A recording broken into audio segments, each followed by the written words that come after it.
주님 이 자리에 오소서. 저희가 드리는 찬양과 영광의 시간을 받아 주옵소서. 아멘. 일어나시고 구장을 부르겠습니다.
교동문 41번입니다.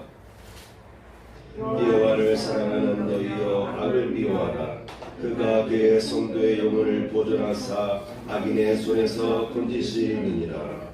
의인을 위하여 빛을 뿌리고 마음이 정직한 자를 위하여 기쁨을 뿌리시는도다. 의인이여 너희는 여호와로 말미암아 기뻐하며 그의 거룩한 이름에 감사할지어다. 아멘. 자리에 앉습니다. 주여 내게 은혜를 베풀어 주시옵소서. 내가 종일 주께 부르짖나이다. 주는 선하사 사자시기를 즐거워하시며 주께 부르짖는 자에게 인자하심이 후하심이니이다. 아멘. 찬송 478장입니다.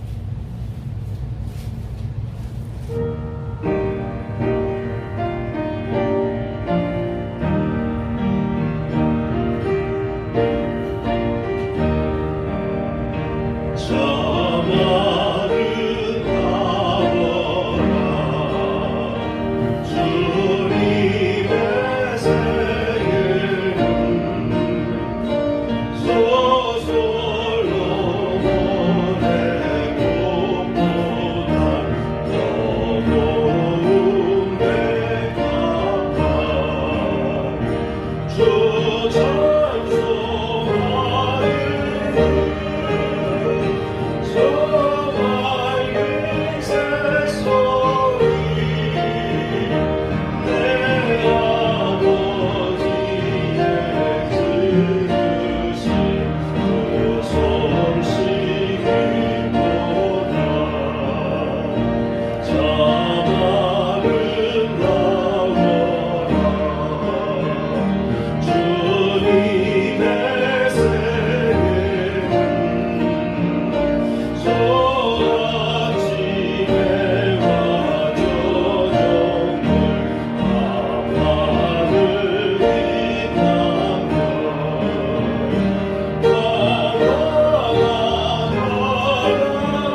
88장입니다.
말씀을 보시겠습니다. 오늘 말씀은 지난주에 이어서 시편 119편 말씀을 마저 전하고 오늘은 창세기 1장 28절에서 31절까지의 말씀을 보도록 하겠습니다. 하나님이 그들에게 복을 주시며 하나님이 그들에게 이르시되 생육하고 번성하여 땅에 충만하라. 땅을 정복하라. 바다의 물고기와 하늘의 새와 땅에 움직이는 모든 생물을 다스리라 하시니라. 하나님이 이르시되 내가 온 지면에 씨 맺는 모든 채소와 씨 가진 열매 맺는 모든 나무를 너희에게 주노니 너희의 먹을거리가 되리라. 또 땅의 모든 짐승과 하늘의 모든 새와 생명이 있어 땅에 기는 모든 것에게는 내가 모든 푸른 풀을 먹을거리로 주노라 하시니 그대로 되니라. 여러분 2장 4절에서 9절까지입니다. 아멘. 제목을 같이 읽도록 하겠습니다. 생태계를 관리하고 다스리는 그리스도인. 네, 오늘은 지난주의 말씀을 마저 전하고 오늘 제목의 말씀을 전하도록 하겠습니다. 지난주에 주의 말씀이 나를 살리셨습니다 라는 제목으로 함께 말씀을 나누었습니다. 그 중에서 네 번째 항목 말씀을 사랑하는 방식에 관해서 시간이 없어가지고 전하지 못했는데 오늘은 4번 항목 말씀을 사랑하는 방식에 관해서 잠깐 더 살펴보도록 하겠습니다. 하나님의 말씀, 하나님의 법, 섭리, 하나님의 뜻 이런 것들을 사랑하는 방식이 있었습니다. 119편에 보니까 첫 번째 읊조린다. 유대인들은 하나님 말씀을 자꾸 이렇게 읊었어요. 요즘에도 이스라엘 멸망한 이후부터 최근까지 유대인들은 무너진 성벽 중에서 남은 성벽이 있거든요. 그 성벽에 와서 기도하는데 그 성벽을 통곡의 벽이라고 부릅니다.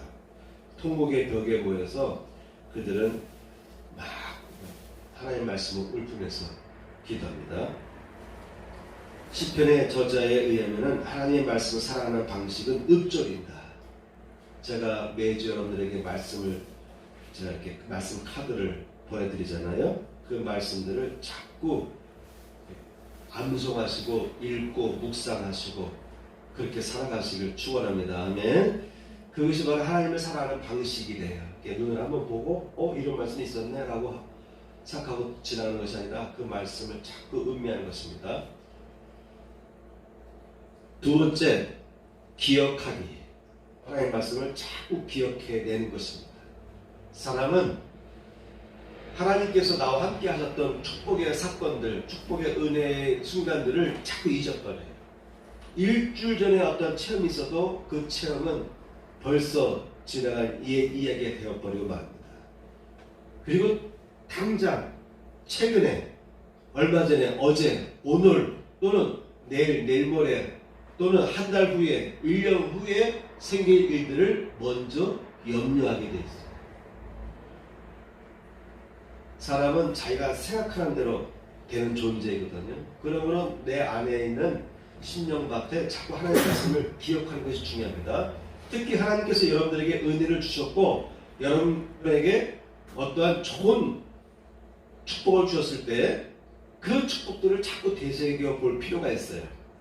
그리고 성경 말씀에 나와 있는 은혜의 말씀들을 자꾸 기억할 필요가 있습니다.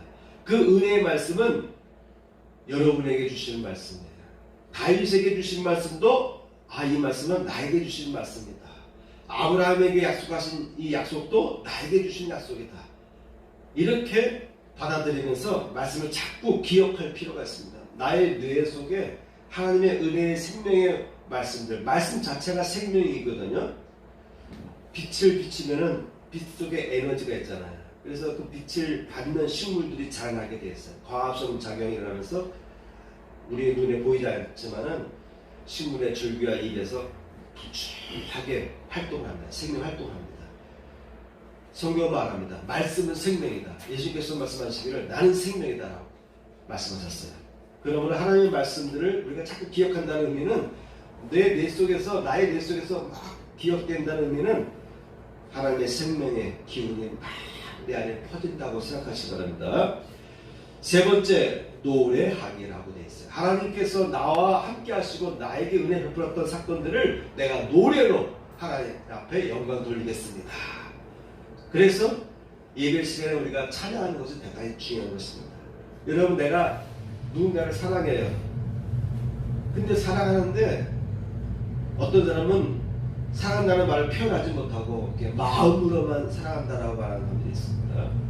어떤 사람은 립 서비스가 좋아서 무조건 칭찬하고 사랑한다는 말을 하는 사람이 있어요. 여러분, 어떤 사람이 좋습니까?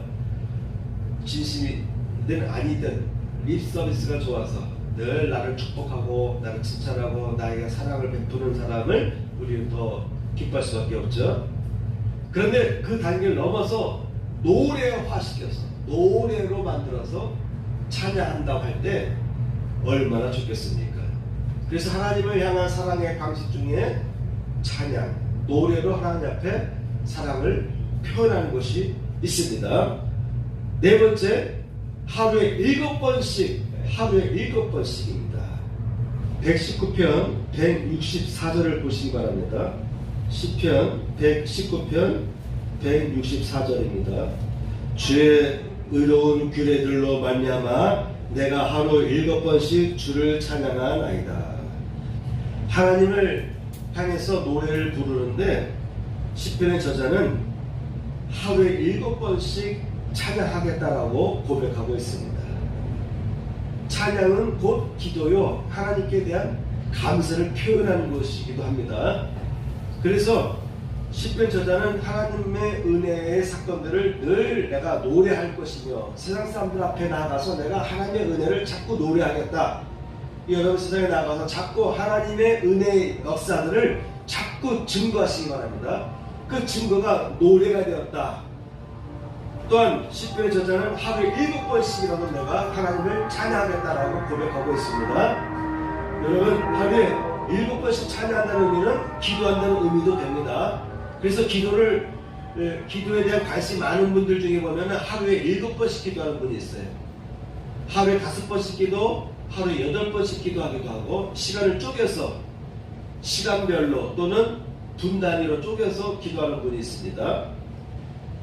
그 다음에는 5번째, 즐거워하기.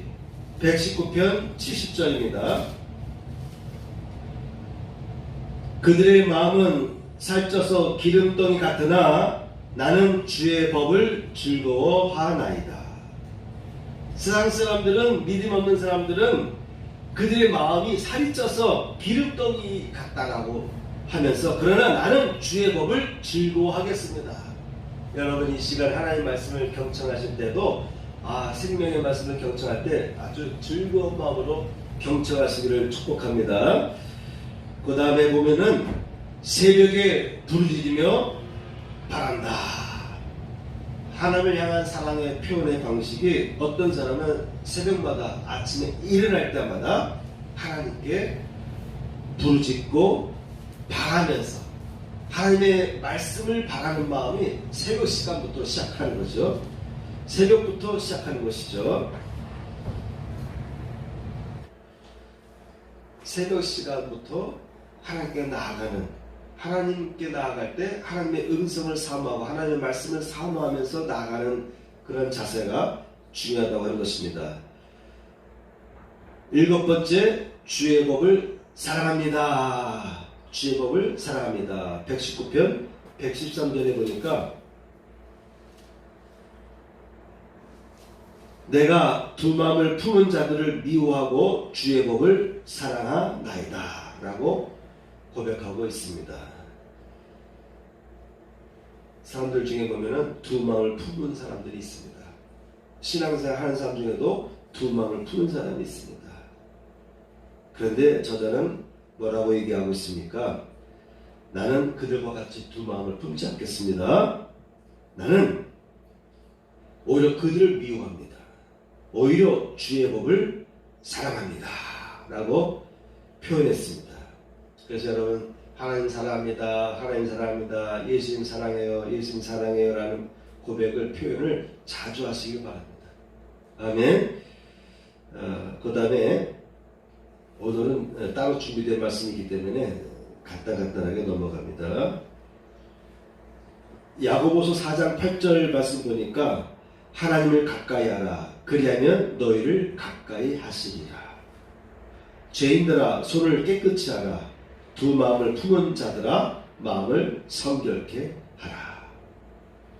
이와 같이 야고보도 두 마음을 품지 말고 주님께 가까이 하라라고 권고하고 있습니다. 하나님을 사랑하는 방법들이 이와 같이 다양하게 있어요.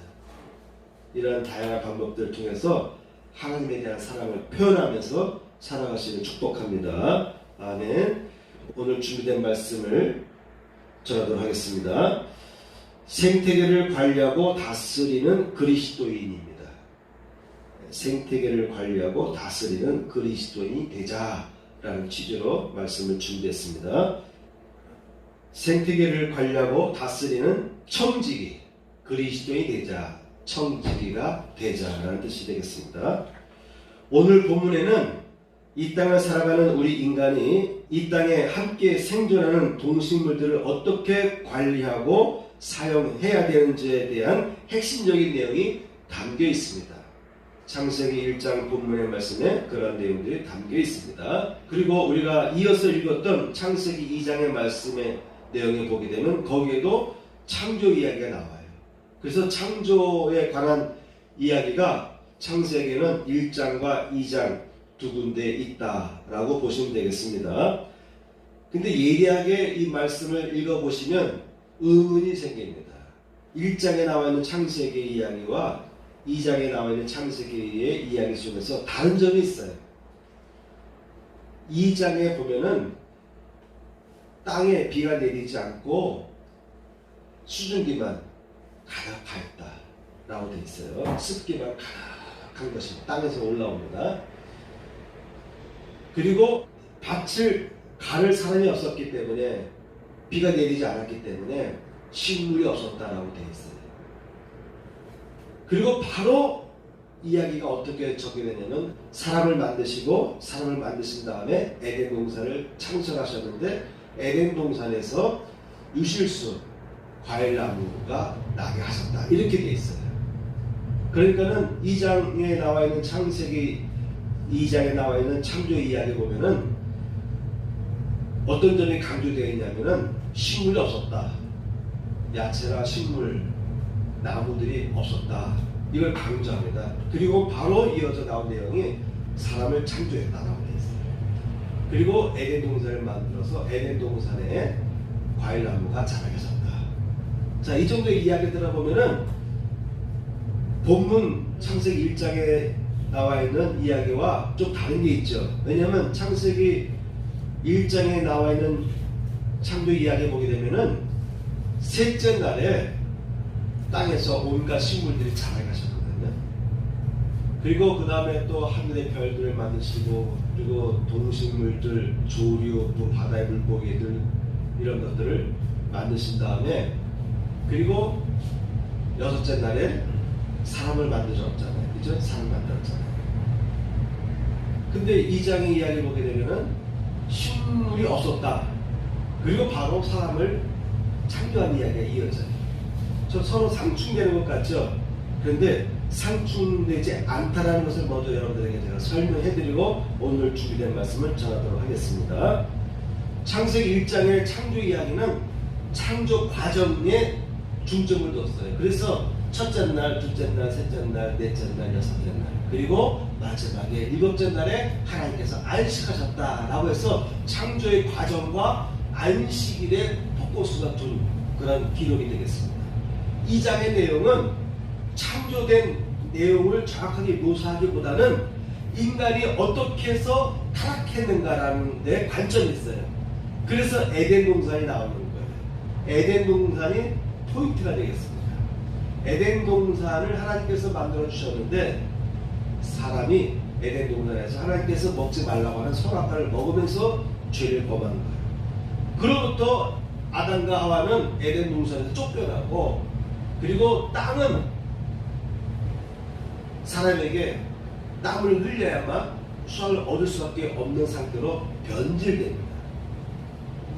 그리고 에덴 동산에서 쫓겨난 이상 이 지구에서 살아가는 모든 삶은 결국 죽을 수밖에 없어요. 죽음과 접하면서 살아갈 수밖에 없는 것이죠. 그래서 죽음이 왜 왔는지, 왜 인간은 타락했는지, 어떻게 해서 죄를 범했는지, 그 장소가 어딘지를 설명하기 위해서 에덴 동산이 중요한 거예요. 그래서 처음에는 비가 내리지 아니하였다. 온 지면에서 습기가 올라오고 비를 내리지 아니하고 사람이 없었기 때문에 식물이 없었다라고 이렇게 되어 있는데 맞습니다. 하늘과 땅을 창조하던 날에 땅이 반에서 올라오는 날은 둘째 날이거든요. 그때는 식물이 없었어요. 그런데 땅이 육지에서 올라온 이후에 셋째 날부터 식물들이 자라도록 하나님께서 말씀하셨어요. 그러니까 땅과 하늘을 만드시던 날에는 식물이 없었던 것은 사실입니다. 그리고 셋째 날부터 식물이 자라게 하셨어요. 그리고 하나님께서 이 지구를 창조하셨을 때에 곳곳에서 식물들이 자라나게 하셨어요. 지금 에덴 동산이라고 하는 그 부분을 묘사함에 있어서 그 지역에 하나님께서는 에덴 동산을 만드십니다. 그리고 거기서 맛있는 과일들이 나도록 하나님께서 조성하셨다. 그런 내용을 담고 있는 것이에요. 그러니까 1장의 이야기와 2장의 창조 이야기가 다른 것은 아니다. 관점이 다른 것이다. 라고 여러분 이해하시기 바랍니다. 자, 그러면 오늘 본문을 보도록 하겠습니다. 하나님이 그들에게 복을 주시며 하나님이 그들에게 이르시되 생육하고 번성하여 땅에 충만하라. 땅을 정복하라. 바다의 물고기와 하늘의 새와 땅에 움직이는 모든 생물을 다스리라 하시니라. 여기서 우리는 다스린다는 말에 여러분 주목하시기 바랍니다. 우리는 이미 온 땅에 가득 찼어요. 그래서 너희는 땅을 정복하라. 해마다 보면 히말라야에 많은 사람들이 등반하잖아요. 이미 정복된 거예요. 비행기 타고 헬기 타고 가서 얼마든지 그 산보다 높은 곳에서 다 볼 수가 있어요. 그죠? 드론을 날려서 그 경치를 다 볼 수가 있어요. 그런데 굳이 그런 도움을 받지 않고 기계의 도움을 받지 않고 가급적이면 순수한 사람의 그 손의 힘에 의해서만 올라가려고 노력하는 거죠. 그러다 보니까 사고는 나는데 이미 지구에 있는 모든 지역은 다 정복되었습니다. 그렇죠? 다 정복되었어요. 그리고 바다의 물고기와 하늘의 새와 땅에 움직이는 모든 생물을 다스리라 이렇게 말씀하셨습니다. 바다는 이미 오염되었습니다. 불과 얼마 전만 해도 이 지구에 남아있는 것은 바다라고 생각했는데 요즘에 나오는 뉴스 보니까 고래가 죽잖아요. 그죠? 고래 창자 속에 보니까 비닐이 막 있고 그래서 결국은 고래들이 죽고 그래서 바다가 이미 다 오염되었다. 그래서 우리가 큰 고기를 안 먹으려고 그러잖아요. 그죠? 예. 술 중독 때문에 큰 고기를 안 먹으려고 그래서 작은 고기를 가급적 우리가 선호하지 않습니까? 그만큼 바다가 이미 오염되었다라고 보면 되겠습니다. 그런데 하나님께서 뭐라고 말씀하셨냐면은 이런 것들을 다스려라. 이 다스리란 말은 뭐냐면은 잘 관리하라는 의미를 담고 있다라고 볼 수가 있겠습니다. 신명기 20장에 보게 되면은 신명기 20장 말씀에 보게 되면은 너희가 어떤 성읍을 오랫동안 에워싸고 그 성읍을 쳐서 점령하라 할 때에도 도끼를 둘러 그곳에 나무를 찍어내지 말라. 이는 너희가 먹을 것이 될 것이니 찍지 말라. 들의 수목이 사람이냐? 너희가 어찌 그것을 에워싸겠느냐? 가나안을 정복할 때도요. 강적이면 나무들을 훼손시키지 말라라고. 그 나무에서 과일들이 나오잖아요. 먹을 것이 나오고 또 산소도 공급하고 또 나무가 있어야 그 나무로 또 집을 짓고 그러니까 살림을 훼손하지 말라. 정복할 때도요. 가급적이면 살림을 훼손시키지 말면서 정복해라. 그것이 바로 너희의 유산이다. 너희의 자원이다. 이렇게 말씀하고 있습니다. 신명기 22장 9절의 말씀을 보게 되면은 내 포도원에 두 종자를 섞어 뿌리지 말라. 그리하면 내가 뿌린 씨의 열매와 포도원의 소산을 다 빼앗길까 하노라. 이 말은 뭐냐면 두 가지 의미가 있습니다. 두 종자를 섞어서 뿌리지 말라라는 의미 속에는 좀 해석한다면 요즘으로 본다면 유전자 조작하지 말라. 뭐 이런 의미도 될 수도 있겠고요. 영적인 의미는 두 씨를 뿌린다는 말은 뭐냐면 마음에 두 종교를 갖는 거죠. 두 문화, 두 가지 문화, 우상의 문화와 또 하나님 백성의 문화가 있거든요. 이것을 자꾸 서로 결합하게 하는 것은 안 좋다. 그런 의미가 있습니다. 자, 그래서 자연의 나는 원래의 모습을 가급적 너희들은 유지하도록 노력하라 라는 그런 취지가 있습니다. 하나님께서 얼마나 이 세상을 창조할 때 모든 것을 다 대비하셨냐면요. 오늘 예배 후에는 제가 여러분들에게 또 차를 제가 나눠드리겠는데요. 차를 이렇게 마시도록 하겠는데요. 이번에는 처음으로 계피를 섞었습니다. 느릅하고 헛개나무에다가 계피를 같이 이렇게 섞어서 처음으로 달았어요. 그러니까 좀 더 진할 것이고 몸에 좋지 않을까 생각합니다. 느릅이란 차는요, 특히 염증이 좋아가지고 만약 여러분 혹시 코감기 걸린다든가 할 때 그 물을 한 잔 마시면 아침에 마시면 저녁 늦게까지 콧물이 안 나올 정도로 그렇게 효과가 있더라고요. 계피는 여러분 다 알죠. 피를 맑게 하고. 그래서 하나님께서 이 자연세계에서 나오는 모든 나무들, 아무것도 아닌 나무들인데 아무것도 아닌 가지잖아요. 이제 그냥 칼로 쳐서 없애버릴 수도 있는 그런 것들이 지금 보면 다 하나하나 다 소중해요. 우리의 몸을 살리는 영양분들이 다 있습니다. 그렇게 하나님은 창조하셨어요. 근데 이런 이 땅이 바다까지 오염되고 땅도 오염되고 아마 이제 오염되지 않은 곳은 산만 오염되지 않은 것 같아요. 사람의 손이 닿지 않은 산 지역에 나는 인삼이든지 뭐 그런 뭔가 줄기 뿌리들은 아직은 오염되지 않은 것 같은데 어쨌든 바다까지는 이미 거의 다 오염된 상태가 되겠습니다. 번성하여라. 여러분 번성했습니다. 오늘날 이 지구상에 80억에 가까운 인구가 살아가고 있어요. 이제 더 이상 살아갈 데가 없어요. 충만하라. 번성하고 충만하라. 땅을 정복하되 모든 생물을 다스리라 라고 명령하신 것이죠. 땅과 물, 바다에 생존하는 모든 생명체들은 서로 연결되어 있다고 보시면 되겠습니다. 서로 다 연결되어 있어요. 저는 가끔 이해가 안 되는 것은 저는 싫어하는 것들이 있어요. 어떤 것들을 싫어하느냐? 뱀을 제일 싫어해요. 뱀을 제일 싫어해요. 지렁이도 싫어해요. 저는 낚시에 취미가 없습니다. 낚시를 할 수 있을 것 같아요. 내가 낚시에 취미가 안 생긴 것은 내가 낚시에 빠지지 않은 것은 지렁이 때문에 네. 물고기 잡으려고 꼭 지렁이를 잡는데 그것도 발을 잘라가지고 발을 이렇게 꽂고 아우 그게 싫어서 지렁이 아니다라고 하는 게 있죠. 바닷지렁이. 그것도 괜찮을 줄 알고 바닷가에 가봤더니 강화도에 가서 봤더니 이게 더 징그러워. 바닷지렁이는 더 징그럽더라고요. 더 크고 못하겠어요. 그냥 떡밥이라게 이렇게 주물러서 꽂아야 되는데 금방 이거 물속에 들어가면 금방 풀어잖아요. 그러다 보니까 낚시에 대한 취미가 안 생겼어요.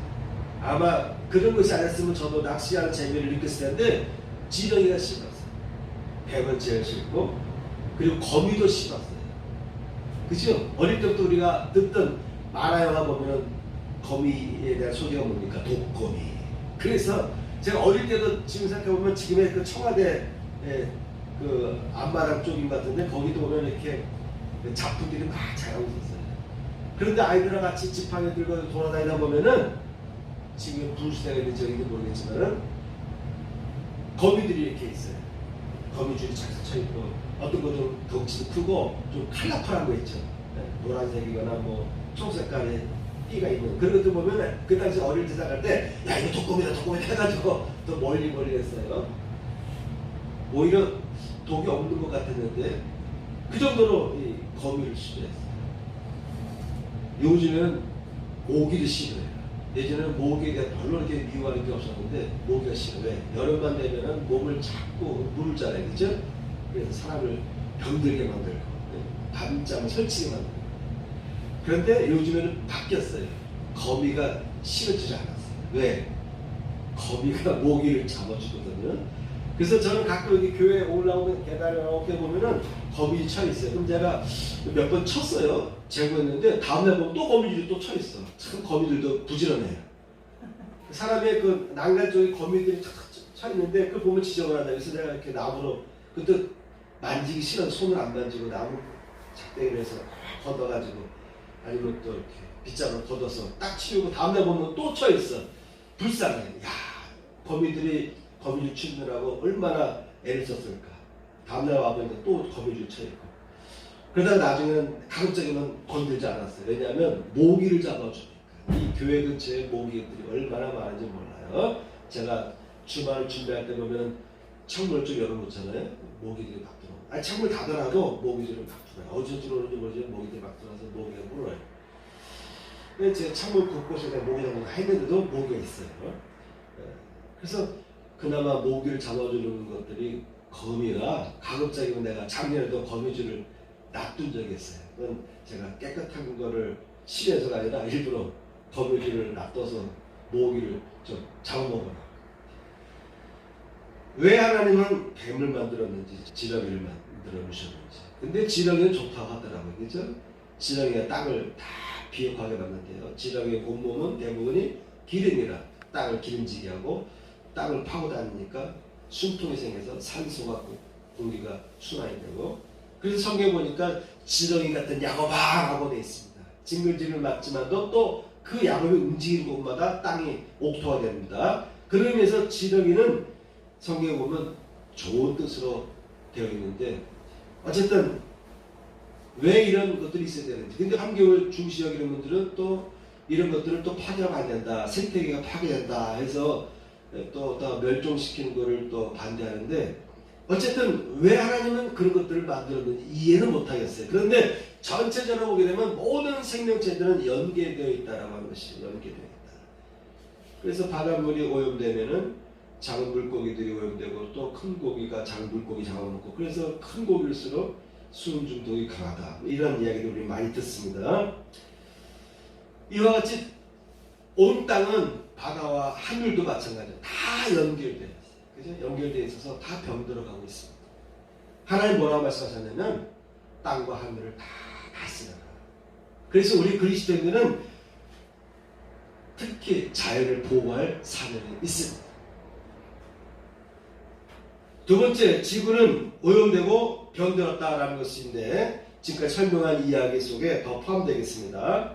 에덴 동산에서 선악과를 먹고 에덴 동산에서 쫓겨난 이후부터는 땅은 변질되었어요. 땅도 변질되었습니다. 저는 가끔 마음에 찔리는 것이 뭐냐면은 요즘에 저희 집에서 쓰레기 버릴 때 플라스틱류를 많이 버려요. 그래서 마트에서 사고 오는 곳마다 다 보면 포장 용지들 보면 다 플라스틱류 아니겠습니까? 스티로폴, 비닐 다. 버릴 때마다 좀 갑자기 생겨요. 아유, 우리 집에 너무 많이 이런 쓰레기가 나오네. 과연 이런 것들이 어디로 버려질까? 우리나라도 곳곳에서 지금 쓰레기가 포함돼가지고 지하철 안에서도 충돌을 하는 그런 것들이 있는데 내가 버리는 것은 괜찮은데 우리 시에, 우리 도에, 우리 지역에 쓰레기 매립장이 생기는 것은 다들 반대하잖아요. 그래서 이 플라스틱류가 참 문제인 것 같아요. 썩지 않는데. 제가 어저께 여기 있던 빔 프로젝트를 이쪽 자리에 옮겨놨어요. 옮기는 과정에서 보면 손이 끄적끄적해요. 왜 그런가? 보니까 내 바퀴 부분이랄까요? 바닥을 고정시키는 내 부분에 이렇게 보니까 흘러내리는 게 있어. 여기 흘러내리는 게 있어. 어떤 거 흘러내리다 말고 어떤 거 좀 흘러내리는 부분이 있고. 만져보니까 끄적끄적해요. 그래서 다 닦아내는데 이게 뭘까 하고 생각해보니까 제품에 보면은 이렇게 흔들리지 말라고 미끄러지지 말라고 바닥 모서리 부분에 이렇게 부드러운 소프트한 고무기질인가 그런 것들이 박아놓은 게 있어요. 그게 세월이 오래 되니까 그게 녹더라고. 녹아가지고 껌보다 더 유연하게 흘러내려와서 오히려 손을 만지니까 손이 끄적끄적. 그리고 제품에도 흘러내렸더라고요. 우유가 흘러내렸더라고요. 일본 제품이 그런 것 같아요. 그 제품이 샤프 제품이에요. 그래서 30년 전쯤에 살 때는 그 제품이 엄청 비쌌어요. 그걸 나름대로 바꾸고 팔아서 좀 더 싸게 사느라고 서울 가서 누르고 다녔는데 지금도 작동되는 거예요. 그 레인즈만 바꾸면 작동됩니다. 그래서 버릴 수도 없고 언젠가 버려야 되는데 저는 가급적인 모든 기계 제품은 최대한 깨끗하게 유지해요. 여기도 무슨 비닐 안 됐습니다. 혹시 교회 위치 옮기다 오면 기사할까 가급적이면 그 비닐이 안 떴어요. 그 정도로 모든 전자제품은 가급적이면 제가 이렇게 깨끗하게 보관하는데 그래도 그 바닥에 움직임을 고정시키는 고무가 녹아서 주주주주 흘러내려요. 근데 일본 제품만 그런 것 같아요. 제 사무실에 보면은 신디 이 신디 전에 쓰던 게 있거든요. 그걸 왜 못 쓰냐면은 건반 밑에 분해보니까 거기도 이렇게 끈적끈적하게 내려와서 흘러내려왔어요. 건반 한두 개가. 그래서 내가 언젠가 서울에 가서 건반을 싹 교체하는데 그 끈적끈적한 묻은 부분이 있어요. 한 군데가 두 군데. 그래서 그 밑에 있는 천까지 싹 갈아낄 생각하고 안 버리는데 이제 버려야겠어요. 그 제품도 일본 제품. 예전에는 왜 일본 제품이었는지. 지금 이거 예전에는 음악 관계된 모든 기계 전 제품들이 다 일제했어요. 영상도 다 일제했어요. 여기 앞에 안 쓰고 있는 스피커가 두 개가 있는데 요것도 보니까 일제더라고. 제가 아는 친구 목사님이 이걸 타면 돼. 돈 줄 테니까 타라. 네? 지금 우리는 지금 스피커가 충분하고 이 연결하면 소음이 너무 커서 화울링이 세기 때문에 그걸 안 쓰고 있는데 그 나중에 스피커가 망가지면 또 쓰려고 놔두고 있는데 이걸 탐하더라고. 왜냐? 그 옛날에 좋은 제품이었다. 도대체 예전에는 왜 이렇게 일본 제품들이 좋았는지. 그 제품은 예전에 때 교인이 기증한 거예요. 자기가 갖고 있는 거를 기증한 거예요. 근데 그렇게 좋은 제품인지 몰랐는데 지금 친구 목사님 음악에 조회에 있는 친구 목사님들이 보더니 그 좋다고 돈 줄 테니까 팔아라고. 안 돼, 이거 교회에 기증한 거야. 안 돼. 라고 거부하고 있어요. 근데 일본 제품들 보니까 일본 제품에서 보니까 뭐냐, 나의 경험 보니까 일본 제품에서 보니까 이렇게 흘러내리더라고. 흘러내려서 자, 이 얘기를 왜 하냐면 고무든 플라스틱이든 이게 분해가 돼야 되는데 어쨌든 분해가 되면서 이렇게 녹는지를 모르겠지만 이렇게 심각하다 이거예요. 심각하다. 그래서 오늘날 우리는 이 지구가 이제 다 병들었을 때를 대비해서 새로운 지구를 찾기 위해서 지금도 계속해서 나사에서 새로운 지구를 찾고 있지 않습니까? 이미 많은 지구와 유사한 환경의 행성들을 지금 많이 찾아놨습니다. 그곳에 언젠가 가서 살려고. 그런데 여러분 좀 더 나아가서 여러분에게 한마디로 더 하면은 예수님께서 말씀하셨죠. 내가 너희를 데리러 오겠다. 주님께서 이 땅에 다시 오시는데 그때는 하늘의 천군들과 같이 와서 그의 택함 받은 백성들을 데리고 가겠다. 요한복음에도 보면은 뭐라고 했습니까? 예수님께서 너희는 근심하지 말아라. 너희는 근심하지 말아라. 아버지 집에 거할 곳이 많구나. 도대체 아버지 집은 어딜까요?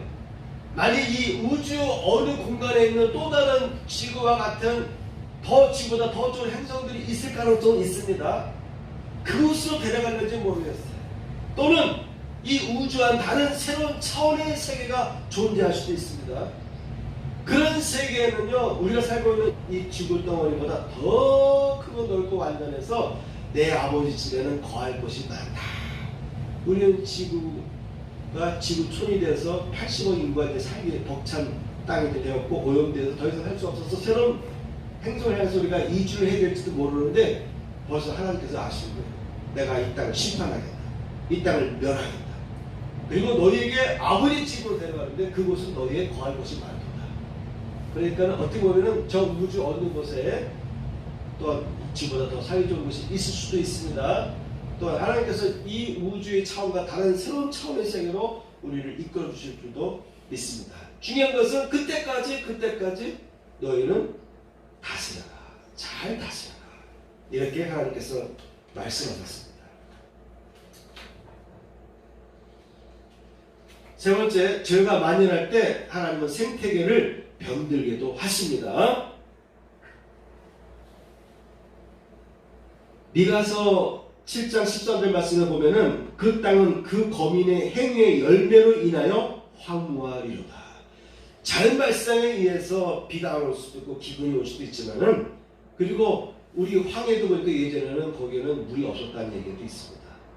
서해 바다 쪽에 거기에 옛날 고대 도시가 있었다는 얘기도 있어요. 이 물이 잠식돼 가지고 지금 소요가 됐다라고 이게 말하는데, 자연적인 흐름에 의해서 어떠한 우리가 땅에서 어려움 당할 수도 있는데 그 땅 거민의 행위의 열매로 인해서 하나님께서 땅을 황무하게 할 때도 있다고 되어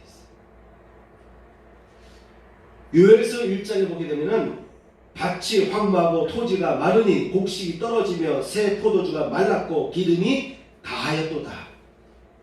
농부들아 너희는 부끄러워할자다. 포도를 가꾸는 자들아 곡할자다. 이는 밀과 보리 때문이라. 밭의 소산이 다 없어졌음 이로다. 포도나무는 시들었고 무화과 나무와 사과나무와 밭의 모든 나무가 다 시들었으니 이러므로 사람의 즐거움이 말라도다.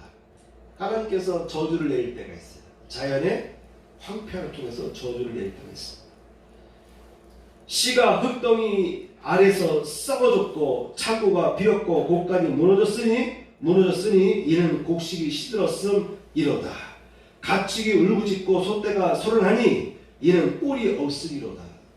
먹을 것이 없으니까 짐승들도 먹을 것이 없어서 운다. 이런 내용을 담고 있습니다. 양도 피곤하도다.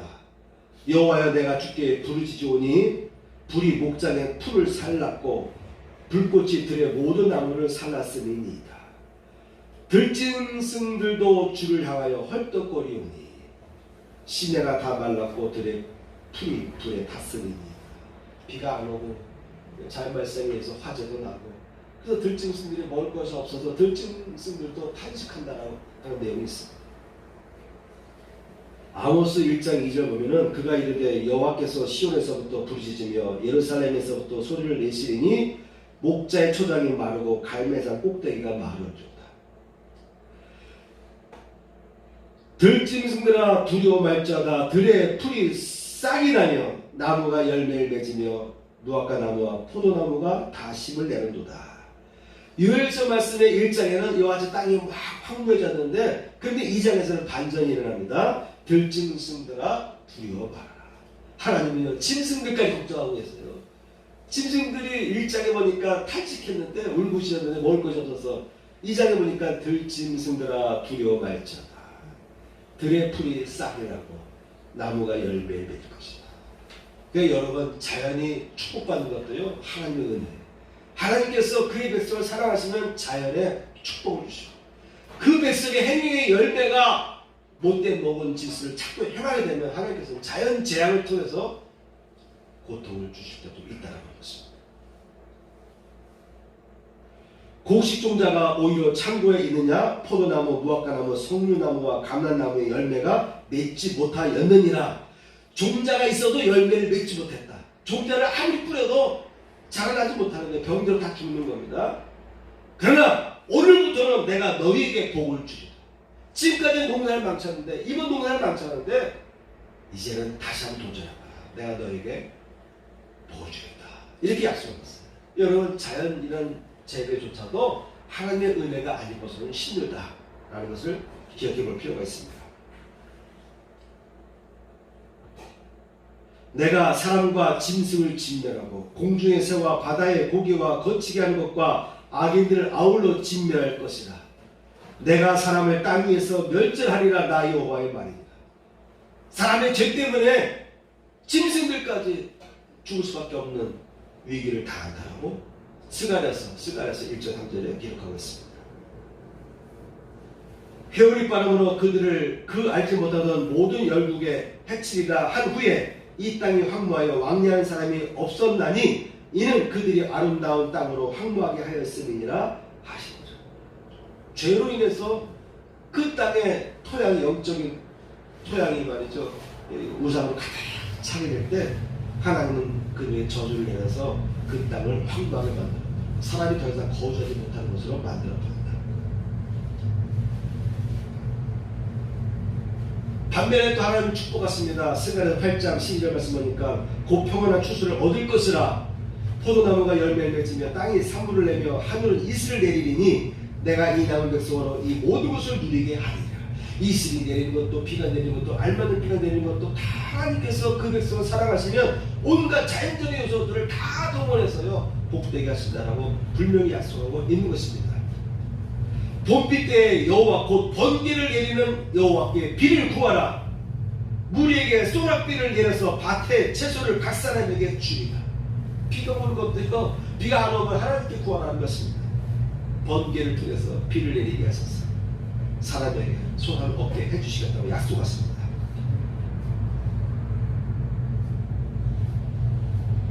네 번째, 창조의 은혜와 돌보심이 지금도 유지되고 있다.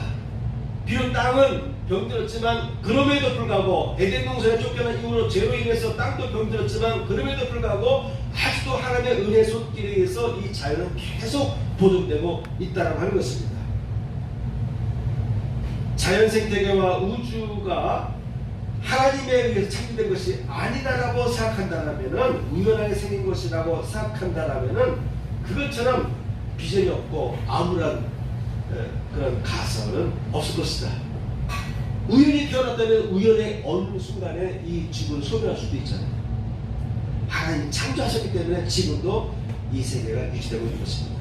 신약성경에 보게 되면 사도 바울이 말합니다. 하나님은 지금도, 주님은, 성령이, 하나님께서 이 만물을 붙들고 계시다. 지금도 우주 만물을 붙들고 계시고 우주 만물을 충만케 하시는 분이시다라고 성경에서 사도 바울이 여러 곳곳에서 강조하고 있습니다. 성령이 우주 만물을 지금도 붙들고 계시고 하나님이 우주 만물을 통일하시고 충만케 하시고 다스리시고 통로하게 하신다. 그래서 우리가 지금 이렇게 살아가는 거예요. 그죠? 산을 보세요. 우리나라 산을 보세요.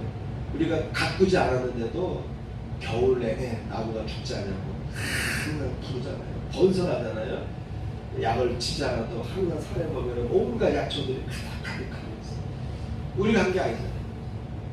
아무리 추워도 아무리 더워도 비가 안 와도 우리 주변에 있는 산들은 온갖 보화들 약식물들을 가득 채워진 것을 우리가 보게 됩니다. 나의 의지와 상관없이 하나님은 지금도 우주 만물을 지금 붙들고 계신 거예요. 한 가지 얘기만 더 해볼까요? 지금도 이 지구에는 하늘에서 별똥들이 떨어지잖아요. 그죠? 예. 태양별 중심으로 수많은 돌덩어리들이 돌고 있는데 그걸 우리는 해성이라고 해요. 그 돌덩어리 중에서 한 10여 미터짜리 돌덩어리가 만약 대기권을 관통해서 지구에 떨어지면요 엄청난 폭발이 발생합니다. 거기다가 만약 1kg짜리 돌덩어리가 떨어진다라고 한다면은 여러분 초토화될 거예요. 몇백 미터짜리, 몇십 미터짜리 아니면 또 1kg짜리 돌덩어리가 만약 대기권을 관통해서 떨어진다 하면은요 초토화됩니다. 네. 그런데 그런 무수한 그 돌덩어리들이 이 지구에 간간히 충돌을 하지만도 대부분 충돌하지 않고 계속 지나갑니다. 그죠? 어떤 돌덩어리를 오히려 지구 위에 있는 달덩어리에 부딪혀가지고 지구의 위협을 덜어주기도 하고, 어떤 해성들은 목성에 부딪혀가지고 목성이 어마어마하게 크대요. 어마어마하게 그 돌덩어리들이 목성에 부딪혀서 지구에 부딪혀야 될 돌들이 또한 거기에 부딪혀서 보호도 되고, 어쨌든 어마어마한 돌덩어리들이 돌아다니는데 이 지구에 떨어지지 않는 것도 얼마나 감사합니다. 웬만한 돌덩어리들은 대기권을 통과하는 과정에서 다 전소돼 가지고 소멸되는데 그중에 일부가 떨어지는 것이 그것이 운석 아니겠습니까? 하나님은 지금도 이 지구를 붙잡고 계십니다. 사랑이 살아갈 수 있도록 붙잡고 계신 것입니다. 그리고 지금도 이 지구 땅에는 하나님의 온갖 생명체들을 가득 차게 하나님께서 유지시켜주고 계시다. 결론 내겠습니다. 우리가 그리스도인으로서 이 땅을 잘 관리할 사명이 있습니다. 다스려야 될 사명이 있습니다. 그러므로 우리도 동참하셔야 돼요. 노력하셔야 됩니다. 가급적이면 비닐을 쓰기 위해서 노력해야 됩니다. 그리고 기도해야 됩니다. 이 플라스틱류가 빨리 분해되는 기술들이 나오게 해달라고 기도하시기 바랍니다. 과학자들이 연구해서 빨리 이 플라스틱류들을 분해할 수 있는 기술들이 나오게 해달라고 기도하시고, 이런 일들이 어느 한 나라에서만 해서는 안 되는 거잖아요. 전 지구상에서 가난한 나라도 그런 혜택을 다 받을 수 있는 그런 기술들이 나오고 공유하고, 그래서 지구를 최대한 원래의 모습을 유지하도록 하나님께 기도하시고, 또 하나하나 작은 일 하나하나 우리도 동참할 수 있는 것을 동참해서 가급적이면 이 땅을 보호하는데 우리가 협력하는 그런 삶을 살아야 되지 않겠습니까? 이건 우리에게 주신 하나님의 청지기로서의 사명입니다. 이 일을 잘 감당하는 그리스도인 되시기를 축복합니다. 아멘. 찬양 한 곡 부르고 마치겠습니다.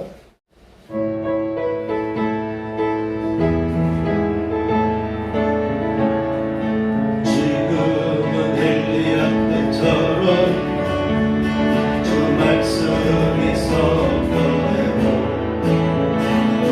또 주의 종 모세의 대화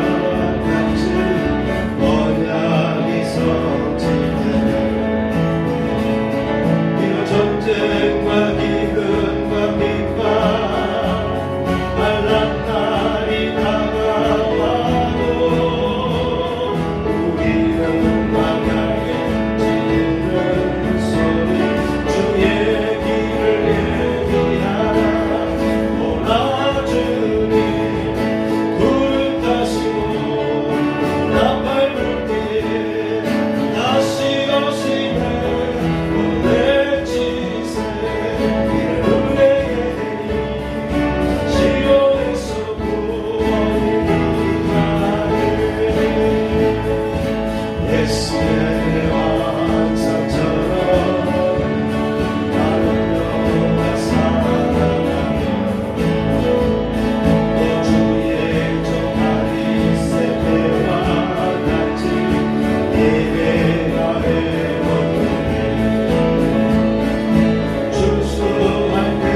주님은 나의 죄를 속하기 위하여 십자가에서 대신 죽으셨습니다.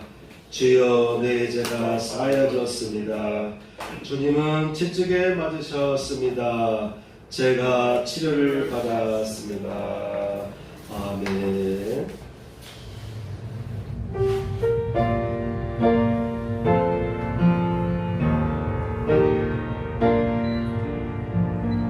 나의 하나님 받으소서. 주께 드리는 이 예물 소리 높여 감사하오. 주께